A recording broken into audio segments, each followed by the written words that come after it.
Hi everyone, welcome to Himalaya IAS classes. Today we'll be discussing editorial weekly analysis of the Hindu paper.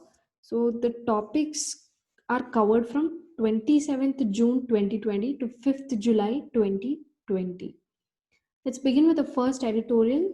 Novel coronavirus infection might trigger type 2 diabetes and even cause borderline type 2 diabetes.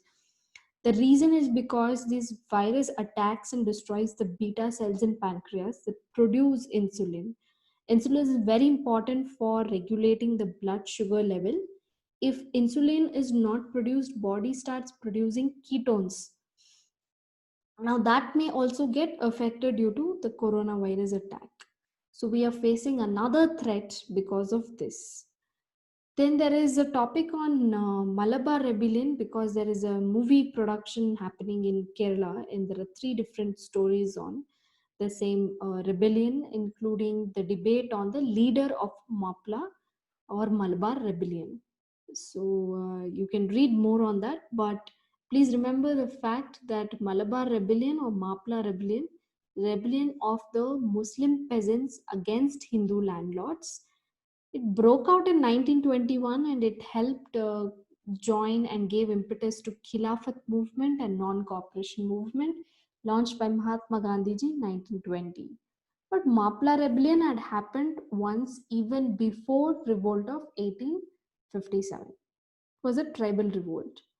Next, continuing from state of education, one of my previous editorial videos, we had discussed that because of COVID-19 situation, education has been forced, to be conducted online, and this has sort of created a lot of problems because there is poor connectivity, poor reliability of internet, and given the digital divide.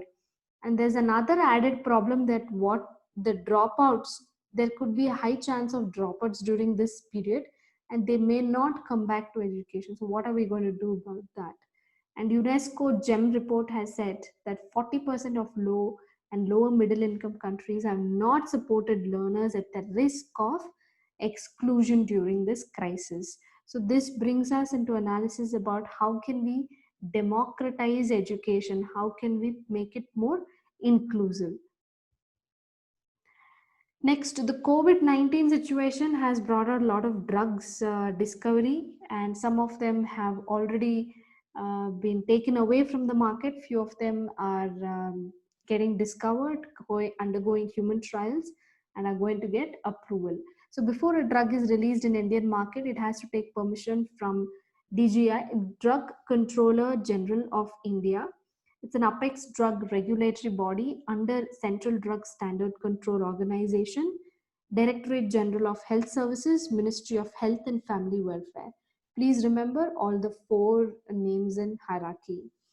We recently came to know that ICMR reports said that in urban areas there is very high risk of spread of infection, and they conducted sero survey, which means blood sample serum test was done for general population in urban area, and they find out the antibodies. And they have found out that in urban areas there's high risk of infection spreading. And also remember that India is not in community transmission phase yet, so that's a good thing. So before any coronavirus drug is released, it must undergo 3 phases of human trial. Especially if it's a new formulation, there has to be even more rigid protocols. For example, they have to give the site hospital lab study data, sample size, get institutional ethics committee clearance, and they must have CTRI registration and show the efficacy and the safety of the drug. Now, because of emergency, any drug may receive a lot of impetus in the market, but it must have these safety protocols, without which it's extremely difficult. And recent studies have shown that polymerase chain reaction test that is taken to for the coronavirus drug discovery, it may give a lot of mixed results, a lot of negative results, because the poor poor quality of labs are responsible for this. So clinical diagnosis is not very proper in such labs. So that is another added headache for the government. Now we know that virus has a very different way of replication. It needs a host, it needs human body for its replication because it just has RNA or a DNA strand. And there is other terminologies that keep coming in the articles are endemic, pandemic, and syndemic. Now, endemic means a very localized phenomena. For example, people living in the hilly areas may have thyroid, that is deficiency in iodine production in their body. So you can see this in the Kodagu region or the some northeast hilly regions, etc. Pandemic is a global phenomena. It just spreads out rapidly. It happened with swine flu. It happened with malaria and chikungunya, etc. Syndemic diseases wherein a situation where one or two epidemics interact synergetically with one another, they help one another, and also one infection may trigger and help another infection to grow. So the World Health Organization is saying that coronavirus is such a virus that it may actually help other infections to grow, and it's not going away from the world any sooner. And so the world has to learn to live with this virus. Another organization that is mentioned in the articles is Gavi, Global Alliance for Vaccine and Immunization. It's both public and private partnership is there. So there are a few drugs in the market. Let me just give a summary of it again. Fabiflu or Favipiravir. It's approved in India, but very high charges for like 13,000 for 14-day therapy, but it only addresses fever and cough. Then there is dexamethasone that has been approved by India, and the mortality has also reduced by a third. So this is the drug we are relying as of now for treatment. Then there's AstraZeneca vaccine by Oxford University. That is a very potential helpful drug for the treatment, vaccine for the treatment. Next one, remdesivir. It was approved in India, but it did not show any such effect on mortality. It only reduced the ICU stay, and it was used for Ebola treatment. And today we are finding side effects like liver damage if the patients are treated with remdesivir. Then there was HCQ. You all know hydroxychloroquine. It was an anti-malarial drug. And today we found out that there is no recovery and no effect on mortality, also no ameliorative effect. So now there is recovery trial on HCQ, and they are resorting to something known as plasma therapy or placid. Then there is a vaccine that is being developed by BBIL, it's a private company, and ICMR in India called Covaxin. Then Lumifenovir, it's under human trial. So we know another famous case where Ayurvedic company Patanjali said it has come out with coronavirus drug called Coronil or Swasari. And today we know that there was regulatory lapse and these drugs were in the market, but it caused a huge confusion. Today, FIR is booked under Section 420 of IPC and Drugs and Magic Remedies Objectionable Advertisements Act of 1954. This is to prevent such drugs from coming into the market, which have totally bypass the regulatory checks, and also they have no effect. Their tests were all proved to be false. Next one, letter and spirit, the new domicile rules in Jammu and Kashmir. So since the abrogation of Article 370 and changes in Article 35A, the Parliament can make any law under Article 16 for creating exceptions. That is, residents can be one of the exception. Parliament can make a law and say that if you have to be employed in a particular state, then you have to be domicile of this state. So that is one provision Parliament can do. Now, erstwhile, Jammu and Kashmir had a statehood, and it also enjoyed special status and a separate constitution. It defined its permanent citizens, it restricted land, education, employment rights only to them. But as of today, it says new domicile rules is persons who have lived in Jammu and Kashmir for 15 years or they have studied for 7 years and appeared for board exam. They can become permanent citizens, they can own property, they can transfer the property. Now, there's a fear among the Kashmiri people that this can lead to a lot of other aliens in their place, migrants, and there will be dispossession of land and shrinks economic opportunity for their own local people. Next one, making sense of China's calculation. So we know that China has this larger agenda wherein it's moving away from its foreign policy of persuasion and compromise to unilateralism.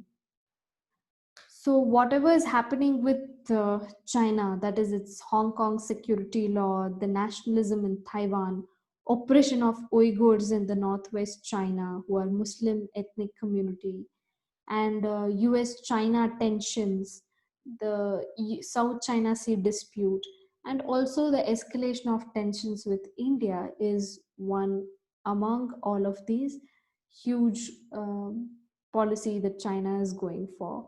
So it is going for more force based measures and arrogant measures. And it's just like how Mao Zedong said, the power flows from the barrel of the gun. Okay, so Aksai has been greatly important to India because it will connect its true troubled region, Xinjiang in Tibet. Xinjiang is where we're talking about the Uyghur population, and Tibet is an autonomous place, but China wants to take over Tibet. So this has been a recurring phenomena between India and China from 2013, 14, 17, and 20. Depsang, Chumar, Doklam, Galwan Valley, Gogra Hot Springs, Demchok, Nakula. So these are some important strategic points you have to know to map them and understand the how this is significant for China, how it is strategically significant for India. So there are about 3 slides wherein I put a lot of pictures to understand geography and locations of them. Please look at it. Next one, in 24 hours, Palestine faces an existential threat. So we know that Israel has occupied Jerusalem since 1967, and it has pushed the Palestinians um, to West Bank and Gaza Strip. And slowly, even in the West Bank, Israel is starting to surround Palestinians, and the Palestinians are going to be restricted to only 30%. Now, this is a violation of international law, which says annexation is forcible um, acquisition of territory by one state at the expense of another state. So, what Israel is doing is a clear case of annexation. Not that it's a sovereign power and it can do whatever it wants, but it's trying to forcibly acquire the land. So, it's clear case of annexation. So, it has given this act has been condemned in the international forums. Now, we really have to understand what is India's stand here, because India is always known for its balanced approach, consensus building in the international arena. That is one of the reason why India has also been voted for the 8th time as a non-permanent member of the United Nations Security Council, UNSC. So we know that India has historically, whenever the debate has come, it has been supportive to Palestine, and it has come up with a dehyphenated look west policy. What is the meaning of this? This means that its relationship with Israel would stand on its own merit, and it is independent and separate from its relationship with Palestine. This is what India has followed, and it's a brilliant diplomacy that India showcases. We know that the two-state solution was already asked in prelims once. It talks about Israel and Palestine as two different states living in the same piece of land. That is two-state solution that has been uh, that is spoken about. Then there is Oslo Accord. Oslo Accord talks about agreement between Israel and Palestine for peaceful living in the area, and today that is also completely not respected by any of them. From ethics point of view, you can quote the philosopher Jean-Jacques Rousseau, who said that the strongest is never strong enough to always master unless he transforms power into something right and obedience into duty. Let's go to the next article, course contraction. This means that India's 8 core sectors, which comprises of 40%, is shrinking down. And this is what I've discussed in my previous editorial video, the crisis of guns, germs, and steel. So, steel has had the highest slump in these industries. 8 core industries in descending order is important: refinery products, electricity, steel, coal, crude, natural gas, cement, and fertilizers. You can see how steel is extremely important for India. So, this means there should be a solution now. The solution is NK Singh committee and the 15th Finance Commission has said that focus both on recovering the economy and pandemic. Don't isolate both issues. You have to take to them, treat them together in a holistic manner. So apart from treating this pandemic, we know that in the economy, the 8 core industries, they're shrinking down, which means production is coming down, industrial production is coming down in India, which means there may be more unemployment and there will be more demand supply constraints. The prices of the goods will rise up eventually. And India has also faced industrial disaster at Neyveli power plant and LG Polymers factory in Tamil Nadu and Visakhapatnam, respectively.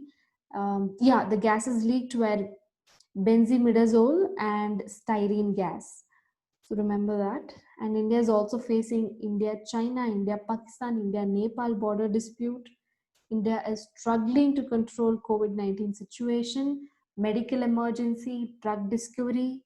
Apart from that, we have migrant crisis, huge labor shortage, and job losses.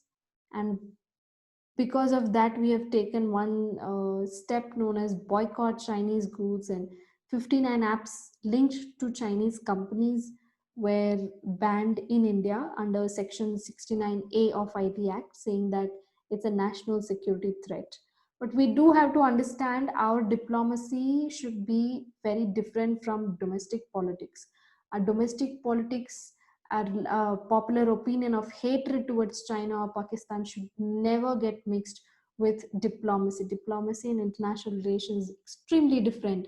Our relationship with China still should be more on persuasion, compromise, and amicability.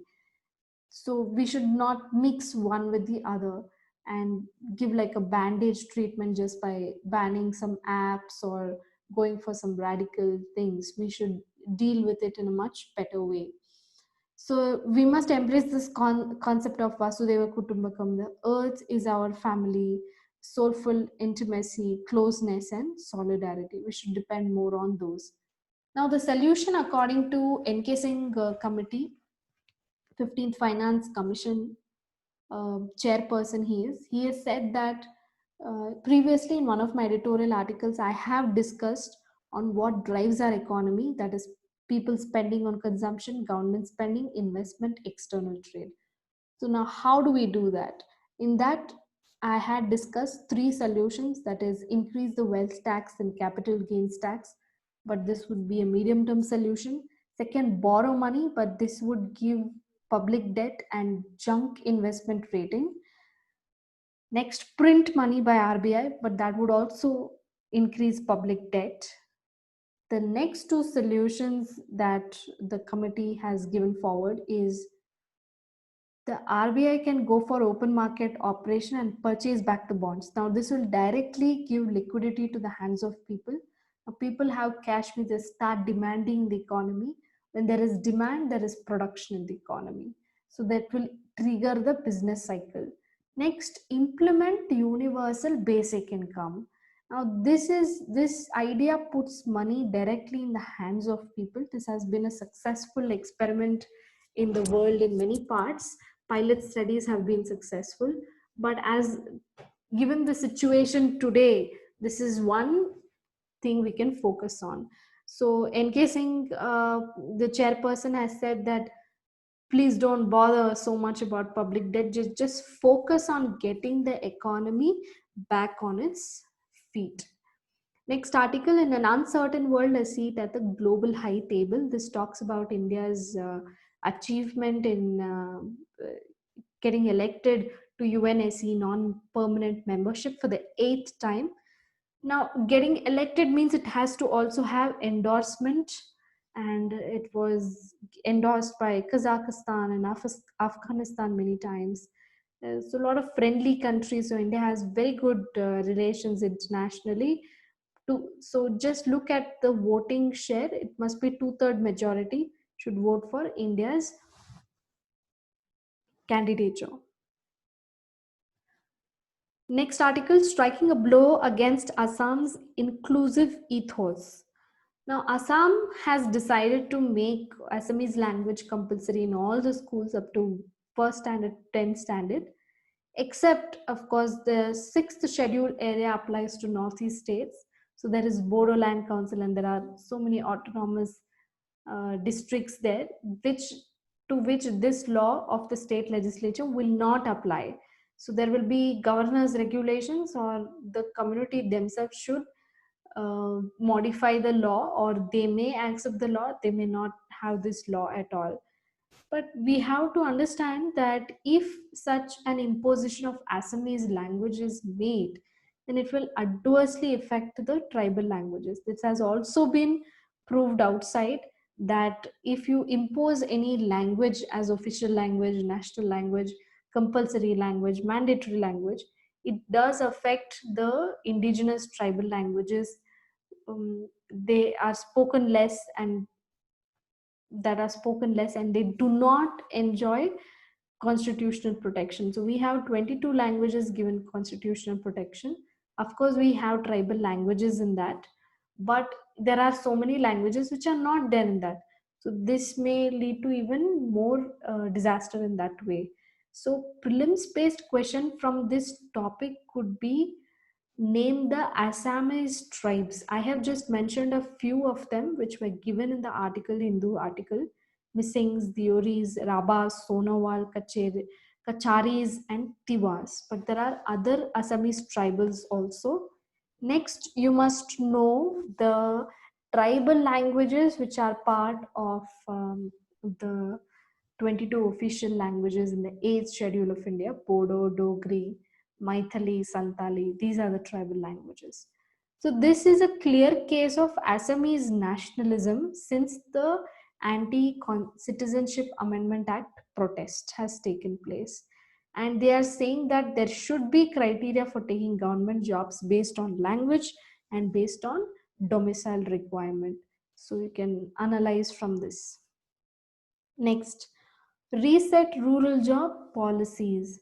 So now we know that since the COVID-19 situation, that a lot of joblessness has become great, and the women have been disproportionately affected because the drudgery of care work has increased, because all the family members are staying at home, the children are out of school, men are at home because they're not working much during the lockdown. So there is a task of cooking, cleaning, childcare, elderly care. This has led to a lot of domestic violence situation, and the woman has not been able to report this also outside because of the lockdown situation. Not a lot of cases get registered, and stations are open, etc. So this brings us to another aspect as to what is the percentage of women workforce in the formal sector, informal sector in India. So we see that the younger and more educated women, they don't seek work in the agriculture sector. They are aspiring to be in the skilled non-agriculture sector, whereas the older women are willing to engage in the manual labor.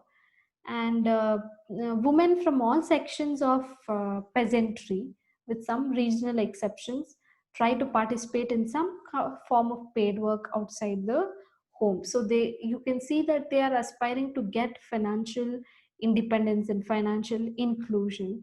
And today we know that ASHA workers, the 90% of them are women, and they have become frontline health workers in the COVID-19 situation. So we must focus on resetting the rural job policies, because we categorically know that women, some of the women are interested to get paid and work, and so we must bring those opportunities to those women. Next, police violence and how some lives do not matter, police reform and crucial judicial actor.